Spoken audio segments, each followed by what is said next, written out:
So this video is all about integrating Mule and RabbitMQ. My name is Gaurav, and I'll take you through some very simple steps to do this. So, as you know, RabbitMQ it works on the Exchange mode, and you can install it for free from rabbitmq.com. Download HTML. First, you have to download the Erlang, which is the OTP based solution which is used within the RabbitMQ, and then download the RabbitMQ server itself. So both are available at the RabbitMQ download site. So once you download that, so there'll be a cookie file which will be in the Windows location. Yeah, so this is the Windows location, and this is the cookie file .erlang.cookie. So just copy and paste it into your documents and settings, users location. I can show you that. So here, so there will be another cookie file here. So I was getting an error as Node was not able to start when I was trying to start the RabbitMQ server. So this is the solution to it. So you can try doing that. Once you do that, then you can start your RabbitMQ server. You can simply go to your start and then all programs, RabbitMQ here server once you install it, and then you'll see the start. So just click on start here, and once you do that, now you have to enable the management console, which is the RabbitMQ GUI. So this is the GUI snapshot which I have taken from my system. So this GUI will help you create queues, watch for messages, take account of the queues, and all the other administration tasks for RabbitMQ. So it's very important that you enable the GUI. So to enable the GUI, you have to go to the SBIN location. So now what is SBIN location? So SBIN location, once you install the RabbitMQ server, you can go to the program files or wherever you have installed it, and go to the RabbitMQ SBIN location. So it's nothing but server with version and then SBIN. So all these executables or all these bad files are available. So go to your location SBIN, if you are able to see here, and then you can simply give that command what I have shown here, RabbitMQ-plugins enable RabbitMQ_management. So once you do that, then you will get a message saying that it is enabled. So once that is enabled, so I'm just clicking it here. So there are multiple commands like this. If you see here, right, for me it says plugin configurations unchanged because I have already applied it. So it says nothing to do, so it comes out. So but you will get a message saying that the management console has been enabled. So here for RabbitMQ there are multiple commands. With this command you can get the status of the node. Node means your own system where you have deployed it. There'll be multiple clustered based nodes, which is part of the Erlang solution for RabbitMQ. So each one acts as node, but I'll not go deeper into RabbitMQ. So this is the session only for integrating Mule and RabbitMQ with very simple steps. So once you do this management console enabling, you will be able to see the console like this. So you'll be able to log in here and with guest password, and then you'll be able to see all this here. So okay, so once you do that, then you can create a queue and bind it to an exchange. So as I was saying, RabbitMQ works on an exchange mode, and any messages whatever you send to RabbitMQ, it goes to the exchange and then it gets diverted to the queue whichever you have specified. So if that queue is not available, then you might get an error message saying that the queue is not available in that exchange. So the exchange is very much important, the queue is very much important. So once you create the queue, once you have created the queue here, okay, so queue will be here.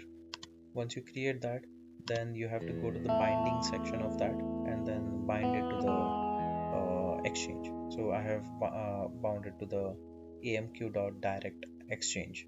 So there are multiple exchanges here. If you see in this exchanges tab, there are multiple exchanges here. I will not go in details, but fan out, headers, direct, and topic, these are the four like main ones. Okay, and if you see here the overview section, you'll see all the list of protocols. So these are all the list of protocols what I have for RabbitMQ. By default, it will have HTTP clustering and then AMQP for it. Okay, so this will be by default. MQTT is another protocol for RabbitMQ which I have downloaded, so don't worry about it right now. This is the port what you are going to use in Mule 5672. 15672 is nothing but, if you see my Internet Explorer, it is the HTTP port 15672 is the default port. Now that we have seen the RabbitMQ portion, let's go to the Mule portion. So this is the a simple Mule flow what you can download. So for AMQP, I'll just open it. So for AMQP installing, you can either install it from the Exchange or from install new software from the help section. I was getting an error while installing the from the Exchange, so I installed it from the install new software section from the help. Once you do that, just build a simple flow to test the send flow to the queue. The minimum configuration what you will need is, as I've shown here, just the exchange name and queue name. Okay, apart from that, in the AMQP connector configuration, you will need to specify 5672 as I said earlier, and that's all. Guest is the user ID and password by default one. You can create your separate user ID and password if you go to the admin section, and then you can create. Sorry. So once you are here, then you can simply publish, run the Anypoint Studio, and then publish it. So once you publish it, you'll be able to see it in the overview here. It will go up. Okay, so it will say one message published. So if you see the Anypoint Studio, I should be having that, else I can show you from here. So queues, if I see test queue, so you can test your queues and publishing and getting the messages from here as well. So once you publish in Mule, you can test come and get that message from the RabbitMQ console itself. So publishing the message, I can say test, then publish it. One message published. So as I was telling you guys, that once you publish a message, then the message will come here as ready equals to 1. So let's wait. Yeah, so there you go. So it takes some time, but the messages come in, and then you go back to the queues, test Q1, and then get messages.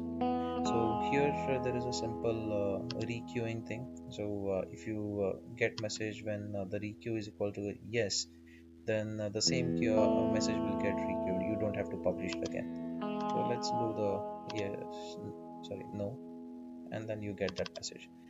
Similar thing you can do it in the Anypoint Studio as well. So if you see here, I have shown two flows. One is AMQP configuration for publishing, and I have nothing but AMQP direct and test Q1. Okay, there's nothing else. The configuration for the connection, you give it in the references section here. Okay, if I just show you guys, you don't worry about any of these things. Just go to the protocol, localhost, and 5672 is the default port. Okay, virtual host is also default.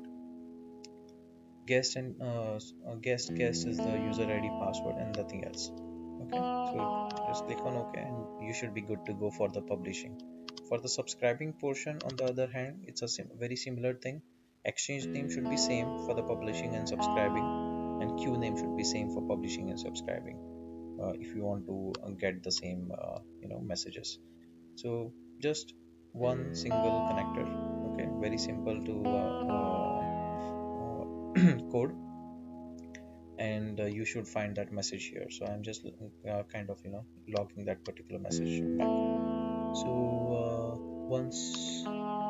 so this is how you can publish and subscribe message in Mule into RabbitMQ using AMQP protocol.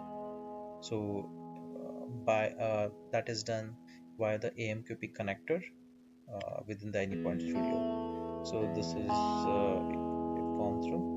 and view receiving the messages. You can test it out within the RabbitMQ console, or you can test it out using the Mule AMQP connector itself. So it's very simple to understand. Thanks for watching, and hoping to get some comments or questions from you on this video. Thank you so much. Have a good day. Bye bye.